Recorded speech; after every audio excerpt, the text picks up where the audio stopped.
Hi dears, എല്ലാവർക്കും എൻ്റെ ചാനലിലേക്ക് സ്വാഗതം. ഇന്ന് നമ്മൾ ഈസി ആയിട്ട് ചെയ്തെടുക്കാൻ പറ്റിയ നല്ലൊരു വർക്കാണ് ഇവിടെ കാണിച്ചു തരാൻ പോകുന്നത്. അതിനായിട്ട് ഞാനൊരു ചെറിയ ബോട്ടിൽ എടുത്തിട്ടുണ്ട്. പിന്നെ വളരെ കുറച്ച് ഐറ്റംസ് ഞാനിവിടെ എടുത്ത് വെച്ചിട്ടുണ്ട്. സാക്ക് ത്രെഡ്, അതുപോലെ കുറച്ച് മിറേഴ്സ്, കുറച്ച് ബീഡ്സ് എടുത്തിട്ടുണ്ട്, അതുപോലെ ഫെവിക്കോൾ ത്രെഡ് എടുത്തിട്ടുണ്ട്. അപ്പോൾ ഇത് വെച്ച് നമുക്ക് വളരെ എളുപ്പത്തിൽ ഈ ഒരു ബോട്ടിൽ ആർട്ട് ചെയ്തെടുക്കാം. നമുക്ക് ഫ്ലവർ വേസ് ആയിട്ടൊക്കെ ഇത് യൂസ് ചെയ്യാം കേട്ടോ.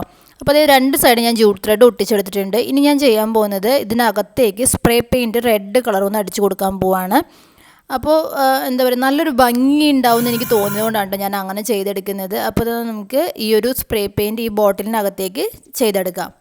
അതിനുശേഷം ഞാൻ ഇവിടെ മിറേഴ്സ് ഒട്ടിച്ചെടുക്കുകയാണ്. ഈ മിറേഴ്സ് ഒട്ടിച്ചെടുക്കുമ്പോൾ നമുക്ക് നമ്മുടെ ഇഷ്ടത്തിനനുസരിച്ച് മിറേഴ്സ് ഒട്ടിച്ചെടുക്കാം. എൻ്റെ കയ്യിൽ ഒരുപാട് ഷേപ്പിലുള്ള മിറേഴ്സ് ഞാൻ മേടിച്ച് വെച്ചിട്ടുണ്ടായിരുന്നു. അപ്പോൾ അതൊക്കെ വെച്ചിട്ടാണ് ഞാൻ ഈ ഒരു വർക്ക് ചെയ്തെടുക്കുന്നത് കേട്ടോ.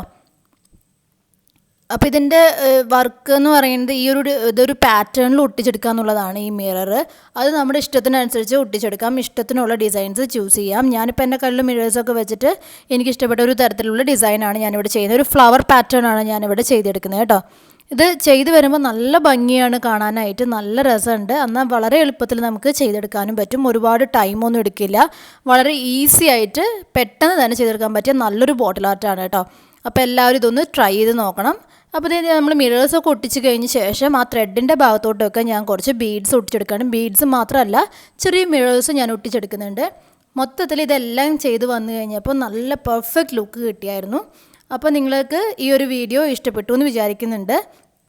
വളരെ എളുപ്പത്തിൽ ചെയ്യാൻ പറ്റിയ വർക്കായതുകൊണ്ട് തന്നെ എല്ലാവരും ഇതൊന്ന് ട്രൈ ചെയ്ത് നോക്കണം കേട്ടോ. അപ്പോൾ ഒരുപാട് മെറ്റീരിയൽസ് ഒന്നും വേണ്ട, പെയിൻറ്റൊന്നും അധികം വേണ്ട, പെട്ടെന്ന് തന്നെ ചെയ്തെടുക്കാം. പിന്നെ ഈ സ്പ്രേ പെയിൻറ്റ് അടിച്ച കൂട്ടത്തിൽ നിങ്ങൾക്ക് വേണമെങ്കിൽ പെയിൻറ്റിന് പകരം ആക്രിലിക് പെയിൻറ്റ് ഒഴിച്ച് കൊടുത്തിട്ട് ഒന്ന് കറക്കി എടുത്ത് വേണമെങ്കിലും നമുക്കിങ്ങനെ പെയിൻറ്റ് ചെയ്യാം കേട്ടോ.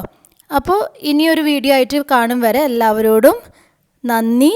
Stay safe and by.